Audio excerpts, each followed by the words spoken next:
আসসালামু আলাইকুম জনগণ, কেমন আছেন সবাই? আশা করি ভালো আছেন। আমি মিরাজ, রাইয়ান আর আকসার যাচ্ছি আজকে টি-20 ম্যাচ দেখতে। আমাদের বাংলাদেশ ভার্সেস শ্রীলঙ্কার ম্যাচটা হবে আজকে। তো লাক্কাতুরা স্টেডিয়ামে আমরা আসছি খেলা দেখতে, যেটা ন্যাচারাল ভিউসে ঘেরা। বাট এখানে লাস্টে মিরাজের সাথে একটা দুঃখের ঘটনা ঘটে গেল। এখানে ঢোকার পরে সবার পকেট থেকে কয়েন চেক করা হচ্ছিল এবং যাদের কাছে কয়েন ছিল ওগুলো ফেলে দেওয়া হচ্ছিল। সো আমরা ভাবছি আমরা পরে কয়েন নিতে পারবো, বাট লাস্টে নিতে পারি কিনা এটা দেখেন ভিডিওতে।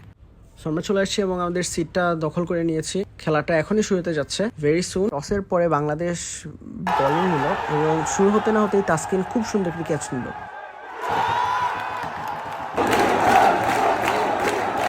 আর হঠাৎ আমি সাইডে তাকায় দেখি রাইয়ান ঘুমাচ্ছে নাক ডাকায়। এই খেলার মধ্যে সে ঘুমাচ্ছে।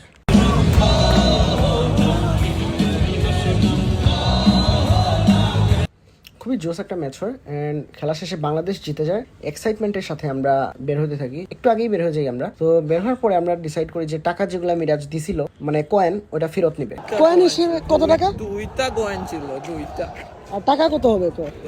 10 টাকা। 10 টাকা ইয়া মালিক, তো জলদি চলো।